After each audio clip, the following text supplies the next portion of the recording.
Okay, thanks everybody. Well, welcome everybody. Thanks for coming out on this Monday evening for this book launch. Just to start things off, who am I? You might be thinking. My name's Sara Bennett. I'm resident here in Edinburgh, and I'm a lefty activist. I think you could say I'm involved in a couple of different initiatives here. I'm a member of a group called Revolutionary Socialism in the 21st Century, RS21 for short, a group to which the late great Neil Davison also belonged. And I also am an editorial board member of Conter.Scot, along with James Foley here to my left, which is a content provider, that we can call it. It's online and it provides articles, analysis, videos, podcasts. There's plenty there, focusing in on Scotland, but offering analysis and commentary on what's happening worldwide from a radical left perspective. So if you're interested in any of those two initiatives or groups, come and talk to somebody at the end of the group that can give you more information. We have two authors here from the new book, Scotland After Britain, the two souls of Scottish independence, James Foley and Ben Wray. We'll come to them shortly because also there's another author of this book, someone that I've mentioned already, Neil Davison. Neil Davison, I'm sure many of you here know, is arguably one of the greatest Marxist thinkers, definitely out of Scotland, out of Britain in the last century. An understated thinker, I think, actually. And part of what we're trying to do today, and that there is also a project of which friend and comrade Jamie Allison is going to speak in a moment, is to make sure that all the work that Neil did, all that thinking that he provided us with, is continued with, is built on, and I know that this book is part of that journey. So I'm going to hand over briefly to friend and colleague, comrade Jamie Allison, if you'd like to talk a little bit about what we're trying to do around that. Sure. I might not use the mic actually because there's a bit of an echo. Okay. So if you can hear me. Yeah, so I think, as Sara said, Neil passed away quite tragically young a few years ago, and one of the things we've been trying to do is to continue the legacy that he left, both intellectually and politically, for activists, working class movement in Scotland, and people in general interested in these questions. There are two kind of strands to that. One is that Neil had, those of you who remember him will remember that he wrote more books than most people had read, probably. And he certainly he literally had so many books that you couldn't count them. They had to be moved by weight. 4 metric tons of books and various kinds of, actually extremely rare archival material from the Scottish and broader international left, which are beneath your feet right now, stored. We would like to turn those into a resource, a library and space that is available for socialists, intellectuals, the working class movement in general in Edinburgh. We've been trying to raise money for that on this. It's called the Neil Davison Library Project. It's on a GoFundMe. We've now we're looking for 10 grand, and we're now sort of hitting 6. So it's not impossible at all to do, and if people could give some money to that, it would be great. It'll allow us to continue the legacy of analysis and struggle that Neil left. So it's called the Neil Davison Library Project. It's on GoFundMe, and that's where you can make donations. I'll leave it there. Both please just introduce yourselves, what you do, where you're based. I'm going to start with James to my far left. So my name's James Foley. I did my PhD very nearby here at Edinburgh University. I was inspired by the work of Neil Davison on nationalism, capitalism, neoliberalism and so on, and I had the honour of meeting many times Neil himself and working with him at the beginning of this book, and we'll come on to talk a little bit about Neil's general contribution to the theories of the left. Currently I am a lecturer in politics at Glasgow Caledonian University, In addition to this book, I've just released another book which is about the politics of the European Union, particularly its border policies, and most especially the so-called campaign to protect the European way of life from various perceived threats. So I'm broadly interested in questions of nationalism and globalisation and how those things interact as a researcher. Ben? So I'm Ben Wray. Thanks everyone for coming, first of all. So I'm a journalist. I work freelance as a journalist and a researcher. I write for numerous different publications, Jacobin. I was actually, I just came here from Barcelona where I was reporting for The National on the 5th anniversary of the Catalan independence referendum. I also coordinate a media project called the Gig Economy Project, which is all about gig workers organising, delivery riders, Uber drivers, trying to fight for improved conditions in the app-based economy. Previously to that, I used to edit the media website Common Space in Scotland, sort of left-wing media site, and I was head of policy for the Commonweal think tank for a number of years. So I'm actually not based here at the moment. I live in the Basque Country in the north of Spain, well, straddles Spain and France. My partner's Basque, so I've been there for a couple of years, and maybe I'll get a chance somewhere tonight to offer a bit about what that's taught me about a different perspective on Scotland from not being here for a couple of years. Great, thanks very much both. Just to let you know, we've only got an hour in total, obviously slightly into it already. I'll be asking the questions up here up front for about 30-35 minutes or so, but we do want to leave time at the end for you to come in and ask some questions as well. So, if anything fires off in your brain, then store it up and we can talk about it later. But let's just start off with a really general question then. Why this book? What is it that provoked the writing of it at the time that it was written? So, the book has been a long, winding and difficult road really, because we first agreed to write it in 2016, a long time ago now, even before the Leave vote. And Neil, James and I thought that at that point there was a need after the 2014 referendum to kind of restate a left-wing case for independence. Things were changing. Corbyn had become Labour Party leader. That changed the dynamics around how the left approached the question of independence. The oil price had collapsed, so there was issues around public finances and independence.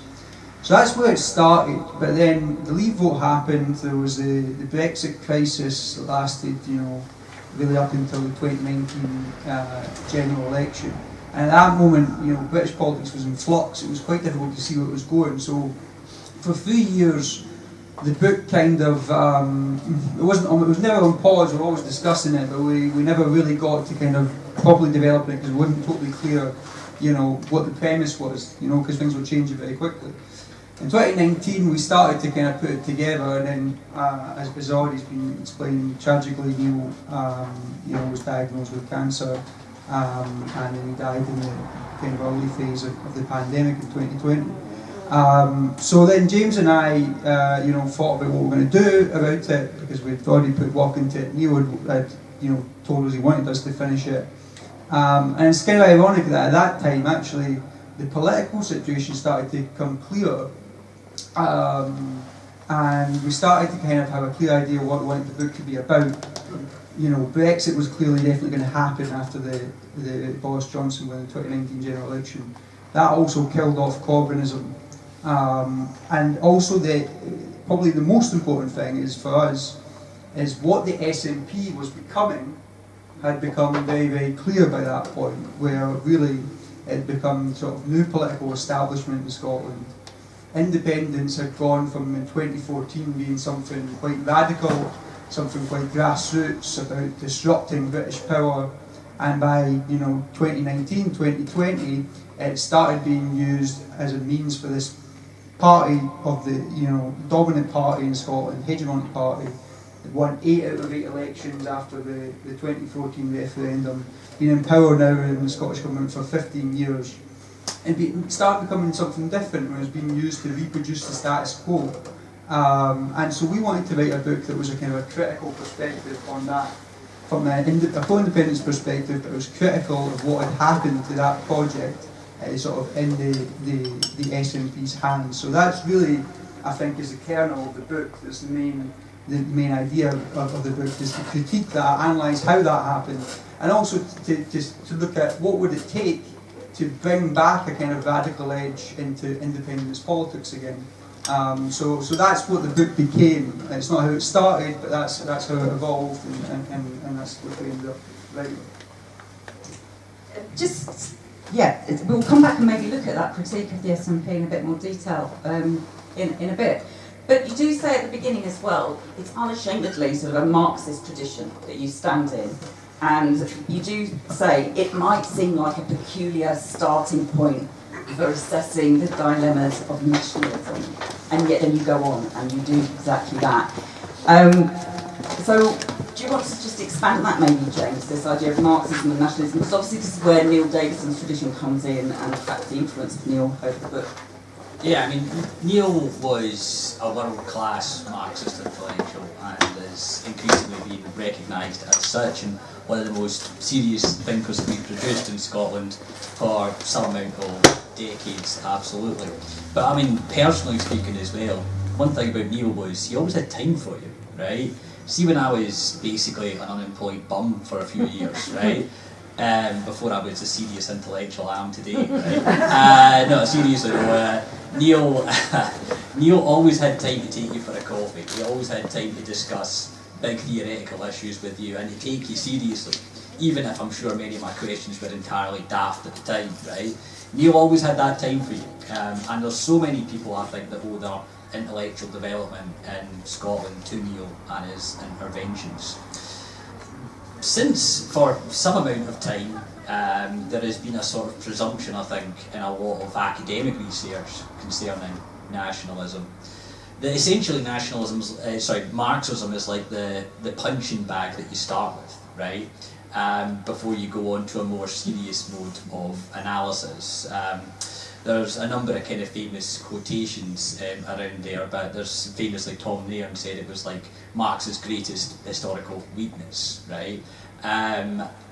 Neil, I think, is someone who really dedicated his life to proving the seriousness with which you could approach questions of nationalism from a Marxist perspective, how it could be a serious intervention in some of those debates, and the relevance of the general political economy of the world to understanding what nationalism is and why it might be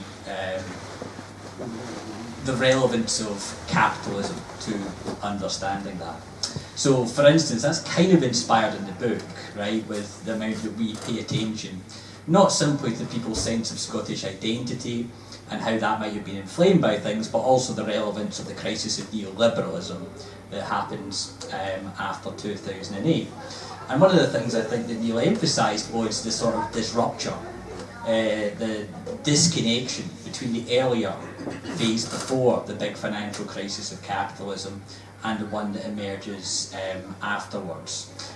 Because if you go back, and Neil's got the evidence in the chapter that he wrote for this book, for many, many years after the revolution, the national question was ranked as one of the lowest priorities for Scottish voters. Nowadays, I would say it's quite clearly one of these central contradictions within the British state. I think for quite a few years it was the central contradictions within the British state.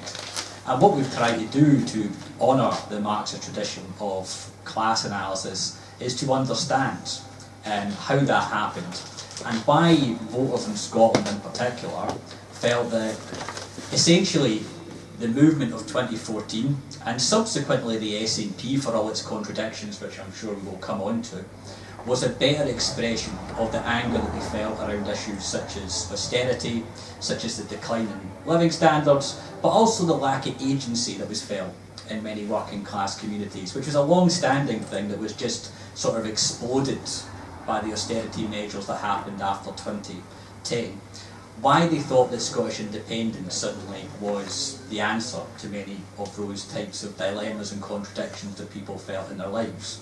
I think one of the things that's quite sweet, I think, about the chapter that Neil wrote is that very often it's been a tendency that the 2014 referendum has been written off, it's been condescended to, people haven't taken it seriously. I remember at the time Will Hutton, writing in The Observer, called it the death of the Enlightenment, that all these people were suddenly coming out and talking about politics and all these communities and all this sorts of stuff. And subsequently I think it's been basically forgotten and written off as a footnote to the rise of Nicola Sturgeon and the SNP and their bid for hegemony. And one of the really nice things about Neil's chapter of the book is the way that he takes it seriously as a way that working class people were able to express the rage about the austerity measures, some of the anger that they felt, and the inability to express their politics through the Labour Party, which was so keenly felt, I think, in Scotland and elsewhere in Britain after the austerity measures came in after 2010. Thanks very much. Is there anything you want to come in on that particular point, Ben? Okay, well let's just, we will come back to the SNP and we will come probably back to Labour as well, but I just want to turn it around to perhaps the wider vision, because in the book you do start off from centering, if you like, Scotland within the British state, but also what's happening globally as well, and then you hone in, if you like, as you go through the book into Scotland itself. But you mentioned in chapter 2 that Britain is often called the sick man of Europe, and if you look at the events of the last week, it might seem like it's on his deathbed to be, or just gone completely insane and should be in an asylum. But you do also say, look, the problems are beyond just the borders of Britain, and you do talk about what you just talked about, the rupture and the sort of crisis of neoliberalism. Do you want to just talk about that a bit, about centering Scotland and what's happening in Britain more generally within that wider context? Yeah, I think it's one of the, it's actually one of the independence movement's main weaknesses, is to isolate Britain as a something which is totally different from what's going on in the rest of the world. The problem really is Britain and Britain alone. It's a strange post-imperial state, and if we just got away from Britain, then all the other problems would resolve themselves. Actually, it's funny that I've just, as I said at the start, I've just come back from Barcelona, and one of the people I was interviewing, an economist there, about the movement there, he said the same thing is the problem with the Catalan movement.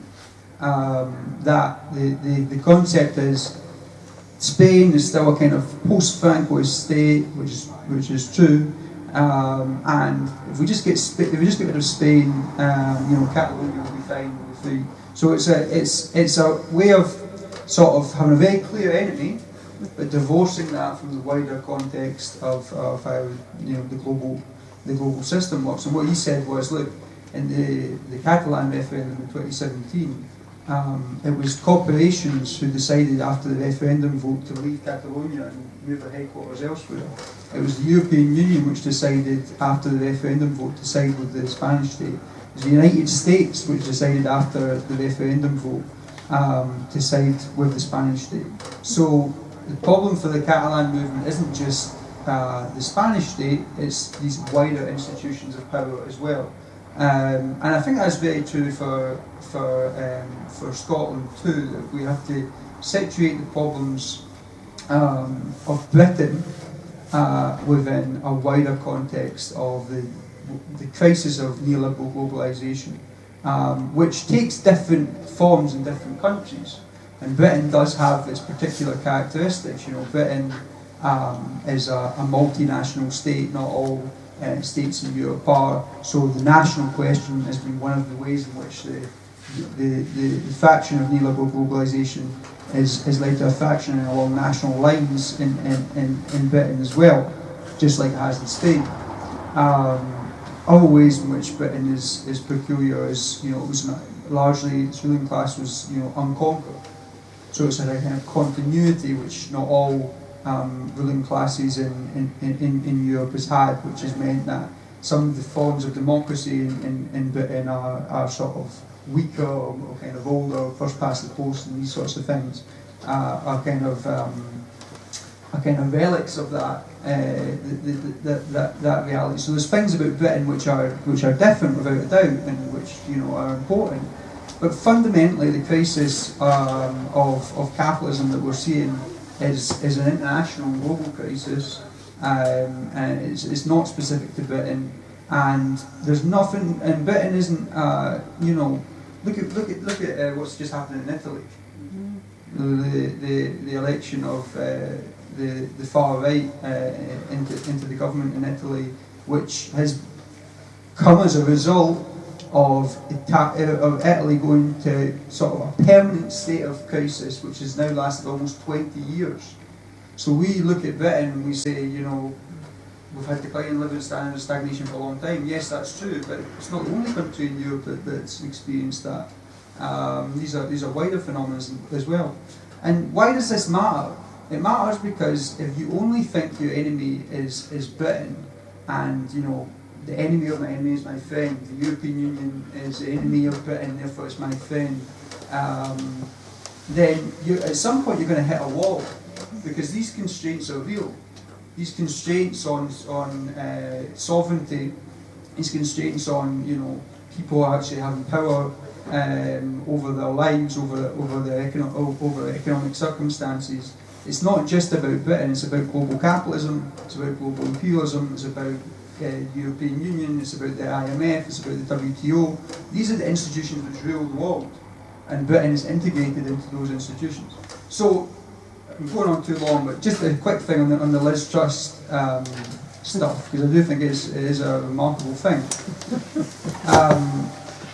You know what the danger is, right? And I think this is really prevalent in Scotland right now. Is people look at Liz Truss, they look at Giorgia Meloni in Italy, and they see someone like Sturgeon, almost like a kind of comfort blanket, right? Where it's like, Sturgeon has progressive values. She speaks like she says things that are anti-racist. She's pro climate action. She says she's for stands up for. She says she's a feminist and that sort of thing. And I think for a lot of people that's almost like conscious salving, right? Because there's all these other leaders. Look at Liz Truss. She just stands up for the rich. Look at Giorgia Meloni. She hates refugees. At least Sturgeon would have someone who isn't like that. But what you have to, I think, remember is the politics which Sturgeon espouses, which in the book we call progressive neoliberalism, where you espouse progressive values, but you want to stand up for women's rights, you want to stand up for, you want to take climate action within a framework of a neoliberal system, which is corporate oligarchy, finance-based, dominated by too big to fail banks. All that stays, all that can remain, but we can still make progress on all these social issues. That's the kind of Nancy Fraser's idea of progressive neoliberalism. That politics is failing everywhere, and it's what's produced the rise of your Melonis in Europe, because it's failed to tackle the fundamental problems of capitalism. It's continued to see rising inequality, declining living standards. So it might be good for a comfort blanket for kind of middle class Scotland to say, well, we have a progressive leader. But is it actually tackling fundamental problems in Scottish society? No, inequalities are getting worse in Scotland. Malnutrition in Scotland has doubled in a year. All these problems are getting worse because we don't have a politics which tackles the root causes of them. So. I just wanted to bring that in there because I think it's too easy. It's too easy right now to say, well, Sturgeon, she's not perfect, but look at Liz Truss, look at Giorgia Meloni. We need a better politics than that, a more radical politics than that. Because that kind of politics isn't going to tackle the root issues. So I'm going on far too long. No, that's fine. It sort of leads into the next bit because I think let's get into a critique of the SNP a bit more, because you do spend a lot of time in the book doing that, quite rightly, I think. You do say that there's, first of all, some things that jumps out to me is the sort of false division, if you like, between Salmond and Sturgeon, which is seen as this sort of opposition, and actually you explained that the divide is not so great, and also that there's perhaps a change pre-2014 and post-2014 with the SNP, would you say? James, do you want to talk a bit about that maybe? Yeah, I mean, the Salmond and Sturgeon kind of binary that dominates a lot of the discussion, where we're not completely dominated by the binary of are you a unionist or are you a nationalist in Scotland. Within the independence movement, you kind of get caught in the trammels of being, are you pro-Nicola Sturgeon or are you pro-Alex Salmond? The book is not an engagement, quite frankly, with that question. If you want that, you can get that, I'm sure, somewhere else. There are other books available, but that's not really what we're up to. I guess, more than anything, I mean, we would consider both of them to have a very similar politics when you actually get down to the roots of it, and to be interrelated in their careers and so on. But ultimately, both are symptomatic more than the essential problem, which doesn't mean to say that leadership doesn't matter, right? I mean, leadership does matter, and I'll come on to maybe talk about that a bit.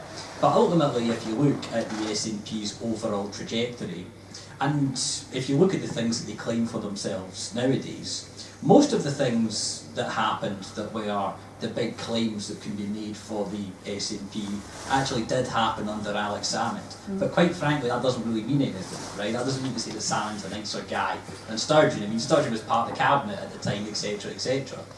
Basically, I think what has happened is that the SNP has run out of progressive, low-cost ideas that you can do under the devolved settlement.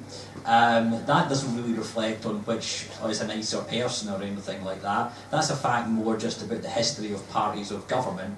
And it's a kind of banal fact in some way that disguises the fact that essentially they've run out of ideas. And much of the course of devolution, if you want to think of devolution as a road, has essentially run out. And now we've got into a situation where, yes, you will get the odd thing that is relatively decent. I used to make fun of the baby box, but then I became a father, and actually, to be honest, it's quite good, right? It's actually not a bad policy at all, right? It's the one thing you can actually attribute to Nicola Sturgeon, so fair enough, right? It's okay, right? So, fair play about the baby box, I got that one wrong. But generally speaking, there's not going to be particularly a lot of policies. And to me, it's more the case now that there is a problem of accountability, wherein essentially they've got it down pat. Whenever there is a terrible Tory policy, you'll always notice that the SNP is going to be one notch a little bit better, right? And whenever the SNP seem to have done something that seems to be utterly terrible, such as the SQA exams fiasco that happened during the pandemic, the Tories always go and do something that's that much worse than what they did, as they did a week later, right? And thus we get into this kind of trap of accountability. And wherever it does look like there is going to be some level of accountability emerging, whenever you even get the prospect or the hint of someone having to resign over a scandal, whether it's drug deaths, whether it's the care homes, whether it's the SQA exams fiasco, or any of these other things. Ultimately, there is always a way that you can either blame it on the Conservatives, or actually, in some respects, I think the biggest crisis of purpose that the SNP got into a few years ago, ultimately the case of Alex Salmond actually served to reinforce the rule, paradoxically, of Nicola Sturgeon in some ways, and actually saved her from a yawning crisis of purpose, because at the time there was a lot of discontent with people realising this referendum's not going to happen, right? I mean, this is part of actually the story of the book, which Ben alluded to, right, is that part of the reason it took so long was we always thought this book was going to be a book about what independence is for, and it'll be an intervention into the debate when it actually happens, right? So when they called the referendum, we're going to write a book called What is Scottish Independence For? That'll be like saying, okay, we're having a referendum. Why are we having a referendum? What is the purpose of independence within a capitalist nation state, within the decline of neoliberalism, etc., etc.? What can it actually do? That's the book we initially wanted to write. And we couldn't write it because it turned out there wasn't going to be a referendum, right? And that crisis of purpose is coming again and again. And something terrible that happens in Westminster, or the salmon scandal, or something like that, tends to come along and save the SNP from a crisis of accountability. And I think accountability is entirely lacking in Scottish politics. And the sad tragedy about that is that in many respects the narrative that the SNP presents whenever they are confronted with some of the realities of Scottish society, the drug debt and all these other things, is a narrative that's basically correct, which is that this is partly a consequence of Westminster rule and some of its inequities, right? And if the narrative didn't have that grain of truth, it wouldn't be successful, because I don't think people are just gullible. I think sometimes people in the Scottish Labour Party, etc., and I'm not having a go, if you're in the Scottish Labour Party, you're welcome, right? But seriously, they do have a tendency sometimes to assume that everyone that votes for the SNP is just an idiot, wearing a tartan, a tartan, what do they wear? Tartan boxers, right? Or whatever it is. Jamie obviously does wear tartan boxers, that's but they're not just stupid, right? I mean, ultimately, I think if the Scottish Labour Party were in power, compared to what's, on offer right now in Scotland, not a great deal would be done differently, in all honesty. I'm not going to try to pretend to you that there would be anything much different. What does separate the two is that the SNP at least holds out the hope to voters of this radical rupture, right, with the current status quo, and we've been able to hold all these people that people quite legitimately hate in Westminster to account. And as long as they have that, why wouldn't you vote for the SNP over the Labour Party? It's not just gullibility. Ultimately they're the same, but there's that little shred of hope that always attaches itself to the SNP that means why not continue to give them a punt? So I think that's our basic analysis of the SNP, but it doesn't disguise the fact that we're not going to get any progress on the attainment gap, which was supposed to be their #1 policy priority when Nicola Sturgeon came to power. Child poverty targets are basically cancelled, green jobs targets are basically cancelled, and pretty much anything that you can think of has been essentially written off, right? And it's all very well to say, well, that's because of the limitations of the devolved settlement, and fair enough, perhaps to some extent they are. To some extent I think you could do more with the devolved powers if we're absolutely honest with ourselves, right? But ultimately, if you think the problem is the devolved settlement, you've got to seriously consider, well, what are we going to do to advance the cause of independence beyond the current stalemate?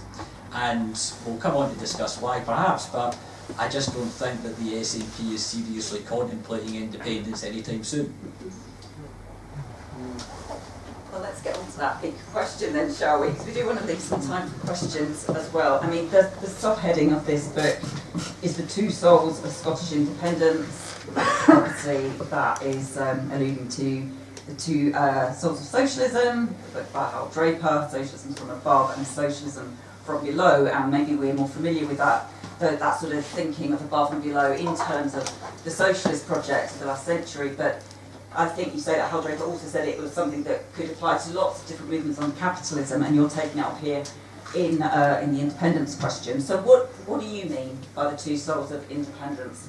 So we thought the two souls concept was a useful one in drawing out the contradiction at the heart of the Scottish independence as a project, which on the one hand it's a sort of grassroots social movement, probably the biggest in Scottish history, to establish an independent state, and for most people I think to transform the country when doing so, to tackle poverty and so on and so forth.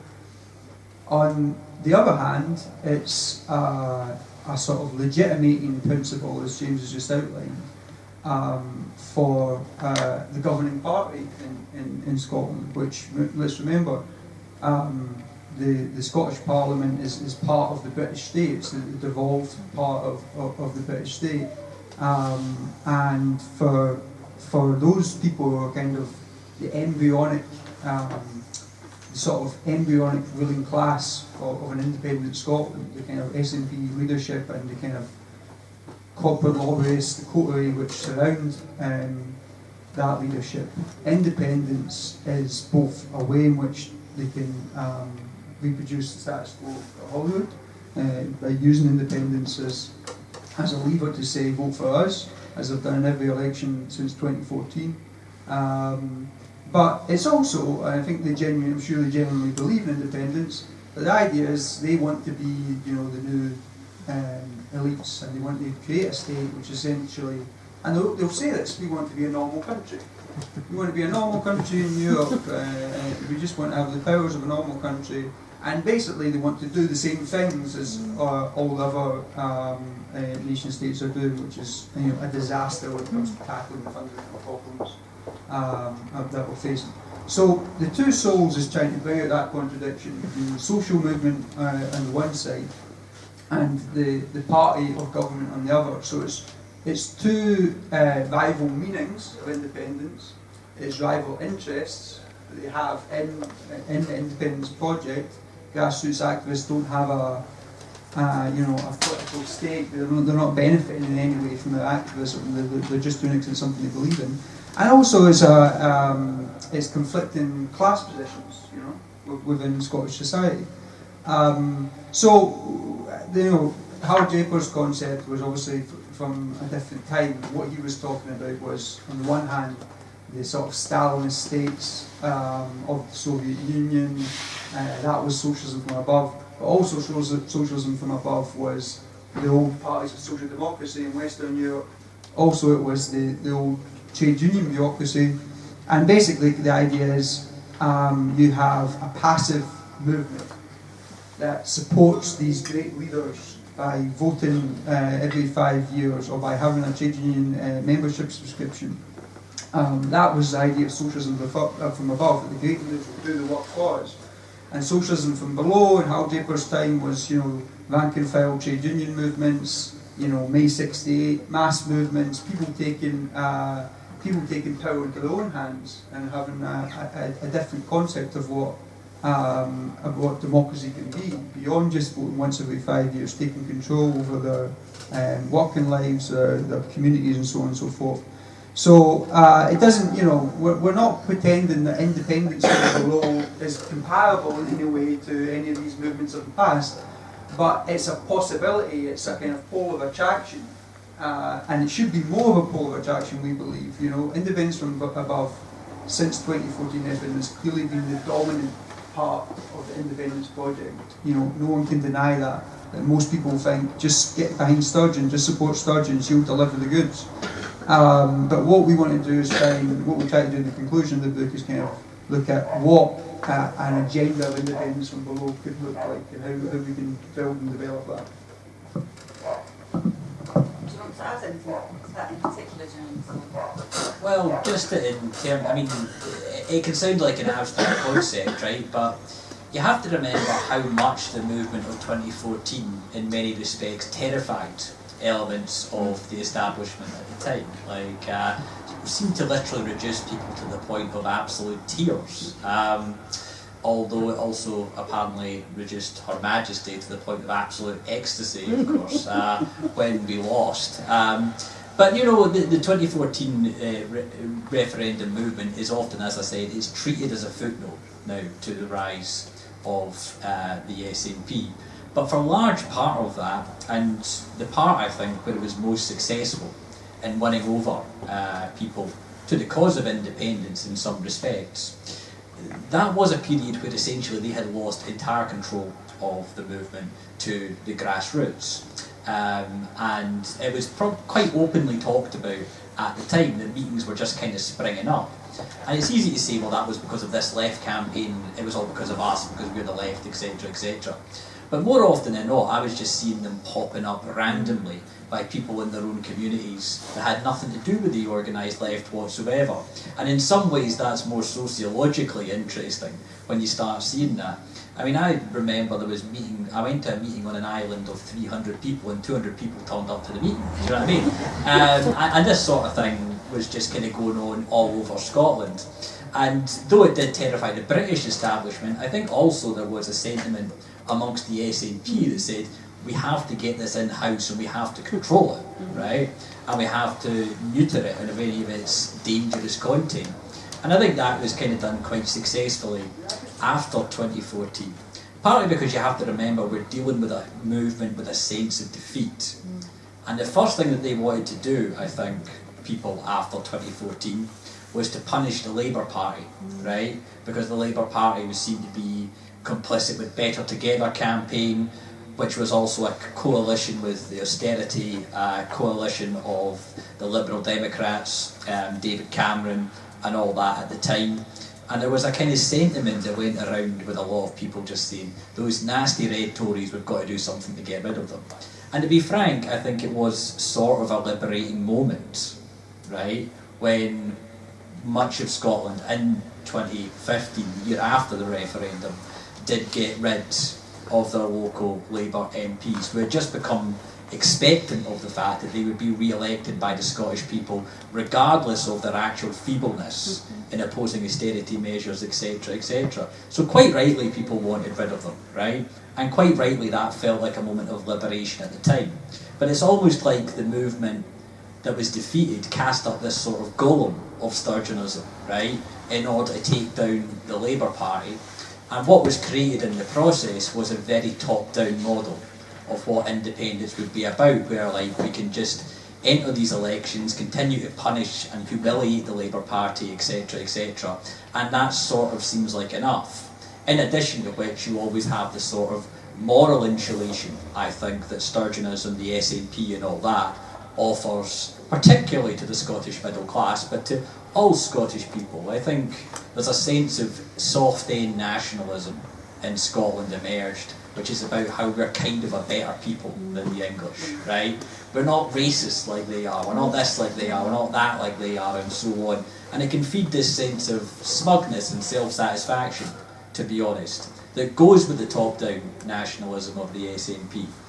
And partly I think it's important that we, prick that pomposity, right? And start really examining and shining a light on some of our own national myths.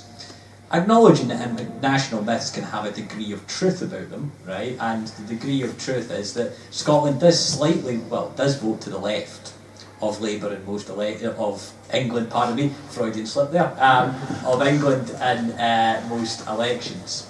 But if you actually look at Scottish public opinion over a number of years on a range of issues, yes, we're slightly to the left, but it's not noticeably divergent from English attitudes, etc., etc. So basically what we have is this sort of conscience-salving idea of we're this lovely, cosmopolitan, hippy-dippy, liberal type nation that never goes along with any of these terrible things that the Tories do. In practice, this just reproduces the status quo in Scotland, and nobody tends to speak out much against the governing class in our country despite a litany of failures, except those who are basically condemned by the fact that they are unionists and are supporting parties such as Labour and the Conservative Party, which in practice are likely to be worse for people. And that point of comparison, I'm afraid, just means that we get more and more of the same. Okay. Depressing, I know. I did hear though on the radio that obviously you've got Liverpool and Glasgow are bidding to host the Eurovision next year on behalf of Ukraine. And the reason for Glasgow is because it's the friendliest city on the planet. So I don't know if there's any actual concrete evidence to prove that. At one stage we were both the friendliest nation in Europe and also the murder capital. So try and square that. Anyway, I thought let's take a little break now and see if anyone here has got a question that they might like to field to the authors, or any commentary that they might like to make. I'll give you a moment to think about it. If you do want to say anything, just wave your hands. Yeah, now I think you probably need to try and use the mic. Are you happy to? I won't need the mic. Sarah, if you repeat it. I think you have to, just for the recording, unfortunately. Yeah, so come up front. Speak to the audience. I'll speak to the audience. Address the audience, that's right. When we were coming, I just love it. The book's just been produced, so I haven't read the whole thing. But I've been involved, I'm very involved. I've also I have a lot of respect for Nicola Sturgeon. I saw her with Brian Cox and at the end of the book festival, and I'd just seen Chomsky before it, and he was talking about, it's all very well, but you've got to be able, and she's very able. She was better than Brian Cox about nationhood and democracy and stuff like that. But I think what you're saying is absolutely spot on. The thing that I want to address really is agency. How it was, but we got it wrong in 2014. Certainly I did. I thought we got it because we controlled the streets. We had the streets. The Yes movement was there. It was organising without the organised left, as you were saying. How do we recreate? Because my friend was saying, is there still a movement? Is there still a movement? Because it's been so incorporated and assimilated. And what really pricked my consciousness is the role of the corporate sector. And Commonweal have done a lot of work on that, like PricewaterhouseCoopers and stuff like that, and the National Care Service. The SNP are using these really multi-million-dollar American supranationals to create the national care sector. So it's like shocking. So, but where is the how do we create embryos of? Because you say you quote James Connolly and you say you can't just put up a green flag. You've got to have experiences of socialist republicanism. So how do we create these experiences? How do we create these radical kind of experiences and practices in Scottish society? The trade union movement are opening they're opening a place down in Nedrick Craigmillar. It's like the old Trade Union Community Resource Centre, and it's linking in with the recovery movement down there. There's new forms of collectivity beginning to develop without getting too romantic about it. So how do we recreate? If you're saying that the independence is not on the agenda, but it's supposed to be an independence election next year. How do we use this opportunity to create that second soul, the soul from the bottom, that isn't controlled by democratic centres? This was my argument with Neil Davison, and his Trotskyism was annoying. The lovely guy or not, but he was still in democratic centres, the Liberal Socialist Worker Party. So how do we create? That's my question to you guys. I think it's such a good intervention in this book, but how do we create agency? Right, there's a lot for you to get to go to there, but let's just take one more question and then you can. Jeremy, you come in then, Rob. Thanks, yeah. Neil had a lot of battles about democracy and democratic centralism, which Neil had a lot of battles about democracy and democracy. Yes, which we can have a chat about later if you want. We wouldn't subject others to it.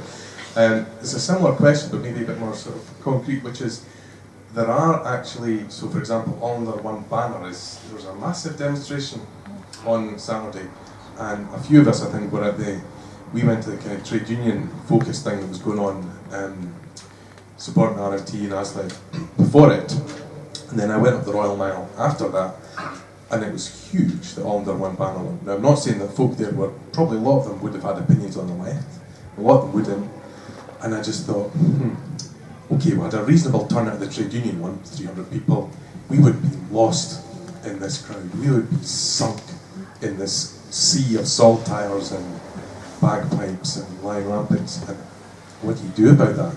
It's a question to begin discussing. I'm not expecting a big answer. Did you want to ask something? I'll be very quick. That's fine. And they're all. Apologies.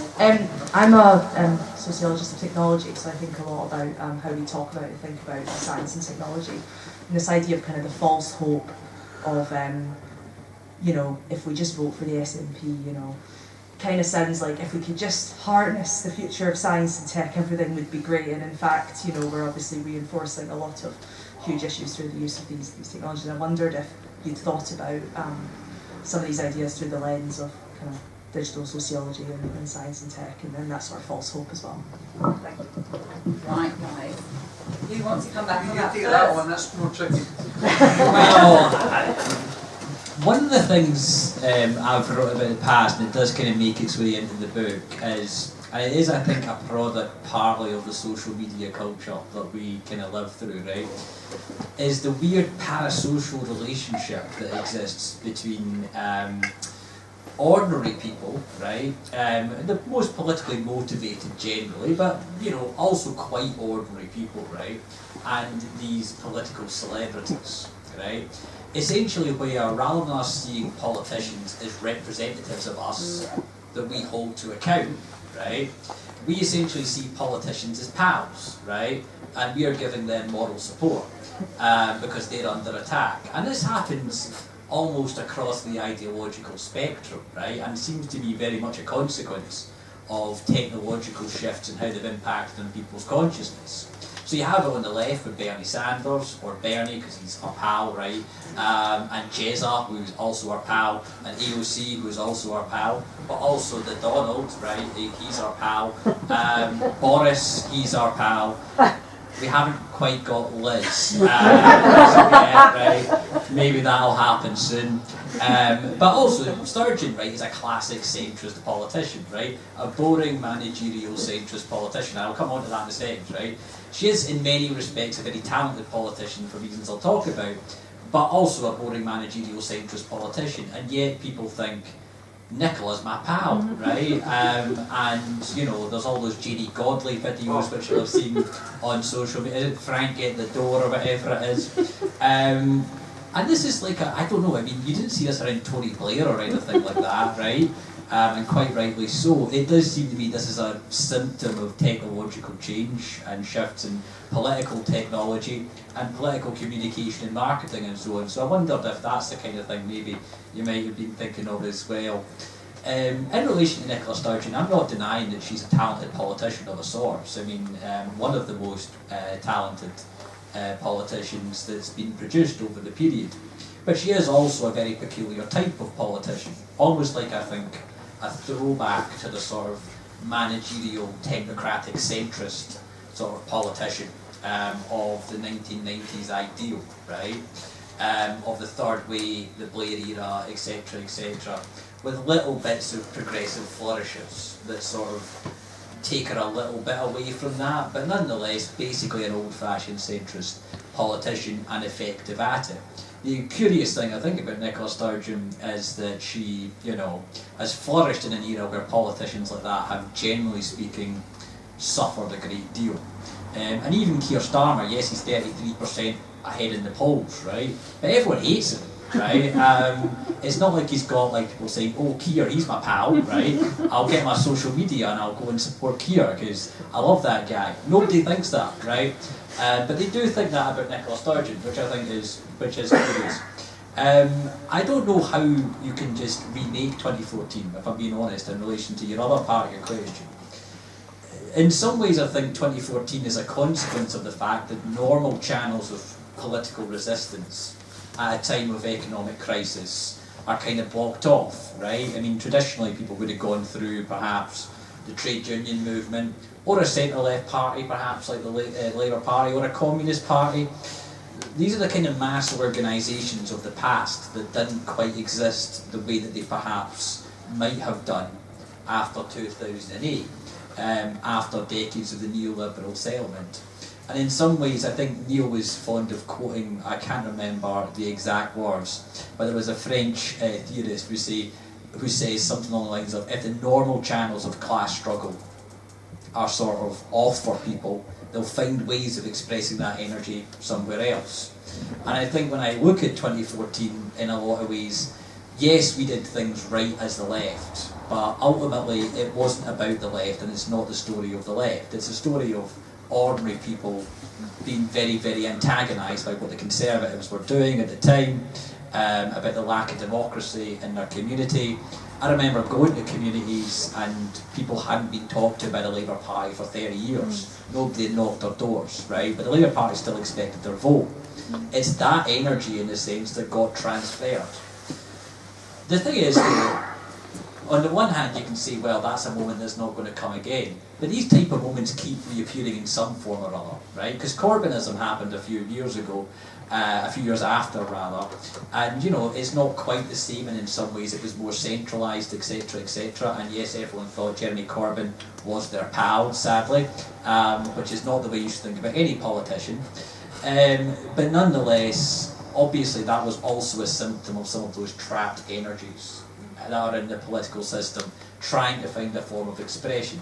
I think you'll continue to see it, and you are continuing to see it, because now we have an even bigger, probably, economic crisis in terms of what it means for ordinary people that's coming.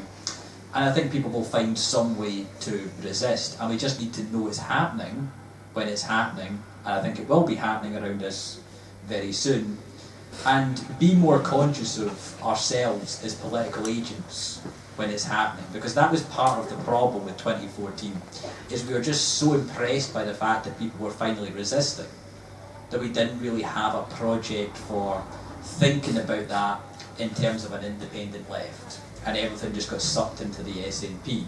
So a bit more consciousness about ourselves as people on the left, I think when these things are happening is how we deal with it, rather than trying to force them to happen when they're not ready to happen. Does that make sense? That's generally the way I think about politics. And other people are welcome to disagree with that. In relation to what Jamie said, it's kind of a warning in a way, the All Under One Banner demonstration, because sometimes we get into the habit of imagining what things are going to look like in terms of the way that people resist things. And maybe we've got into the habit of thinking it'll be local community struggles, and it'll be trade unions, and it'll be this, and it'll be that.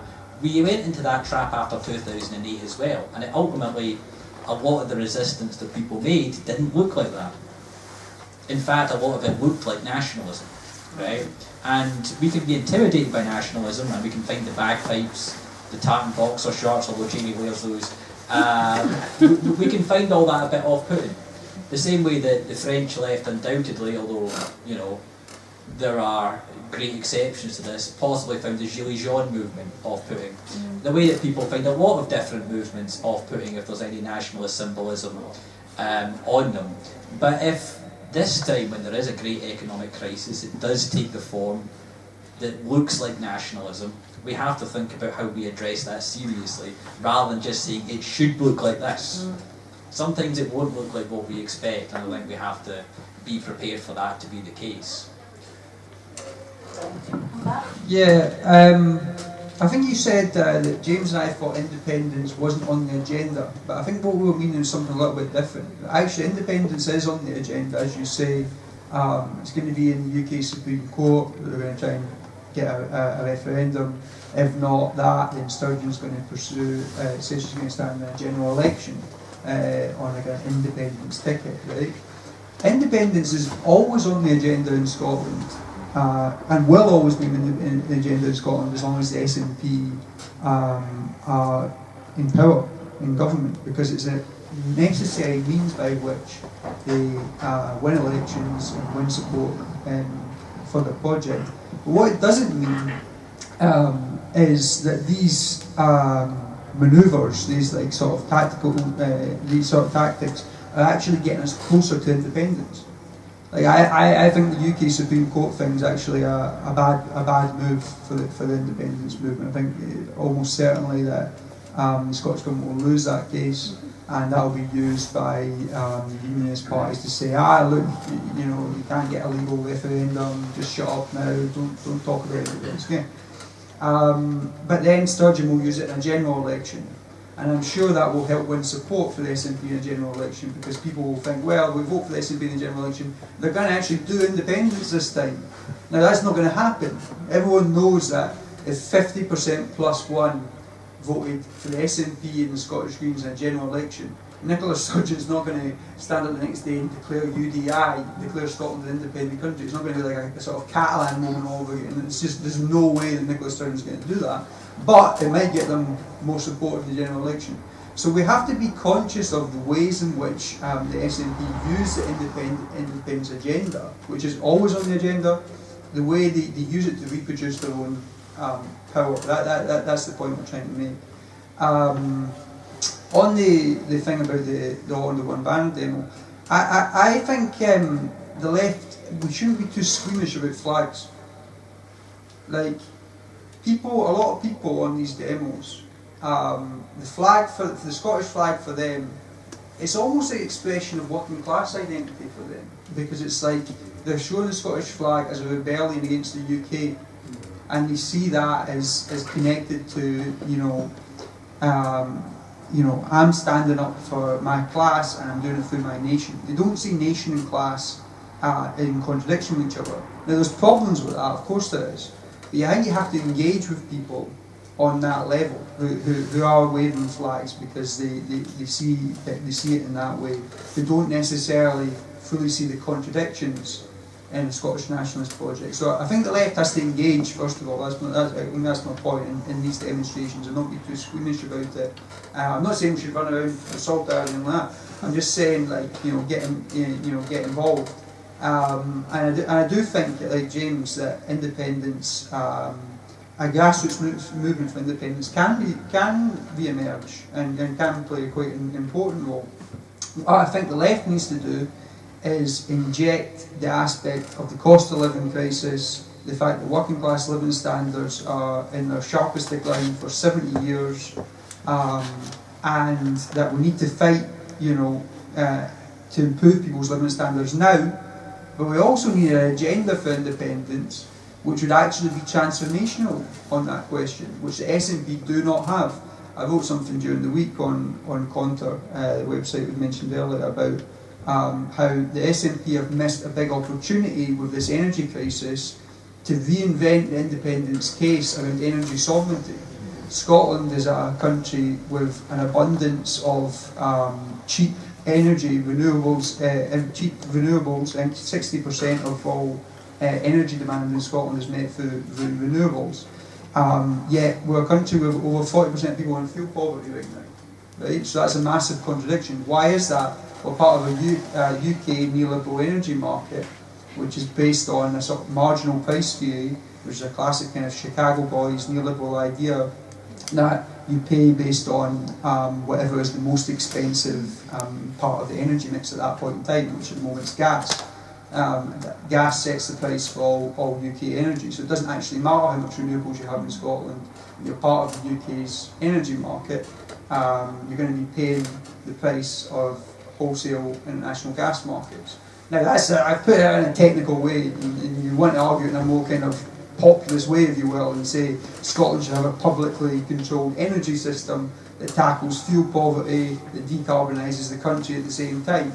Why the SNP won't put forward that agenda? Why? Because part of their ideology is to be integrated into whatever market is going, they want to be integrated into it. Whatever, as Sturgeon puts it, frictionless trade. Like, we don't want any restrictions on, our sort of international markets and Scotland's integration into them, including with energy. And SNP's Growth Commission report specifically says we want to commercialise energy more, under an independent Scotland. So we're going in the wrong direction, more towards control for Shell and BP and so forth. Last point about the digital thing, I did manage to think of something. I do think about this. I don't have the answers, right? But I do think we have to be more critical of digital spheres as kind of means by which you can build collectivity, right? Because first of all, it's just like a problem of human connection. Human connections are weaker on Twitter than they are sitting in a room with other people like this. You don't have the same level of connection when you engage with someone on Twitter. That's better for the far right. They don't mind that people are fragmented and individualised and angry with each other and frustrated with each other because they don't need to build that as part of their movement. They want people to be like that. For a left-wing movement, you need to build some solidarity, some collectivity between people. Not convinced you can do it on Twitter. And then obviously the second part of that is that we don't control the algorithm. The algorithm's a for-profit algorithm, so it's not something that the left has control over. Now, I don't know what the answer is. I don't know if there is a digital answer, but my personally, I'm of the view the left has to go back to doing more in-person stuff and less, focusing on the digital sphere. Because if you don't do the in-person stuff, you don't build unity amongst people, you don't build a sense of collective solidarity amongst people. So I don't know if that answers it, but that's kind of the way I feel about the whole digital sphere right now. Kind of increasingly critical of it as a kind of it's a necessary mechanism. You have to engage on these platforms, but is it the mechanism that we need to rebuild a kind of movement of the left? I'm not convinced. Oh, and everyone who's come out stage made the first step in trying to reverse that trend. So thank you very much for taking the time. We're out of time, guys. Oh yeah. Yep. The hour has passed very, very quickly. We talk too much. But you obviously touched on some of the issues that are in the book, but they are dealt with in some detail here. I'd just like to say it is a very readable book. Don't be worried, it's not academically written, mere looking up every other word. It's very readable and has some great arguments in it, and it's here. So you can just purchase your copy, and I don't know, the authors might even sign it for you, that kind of thing. Well, you don't want that. Yeah. Anyway, thank you all once again for coming out. Hopefully see you at another event or in another demonstration or barricade at some point in the not too distant future. Take care of yourselves, and thanks to you.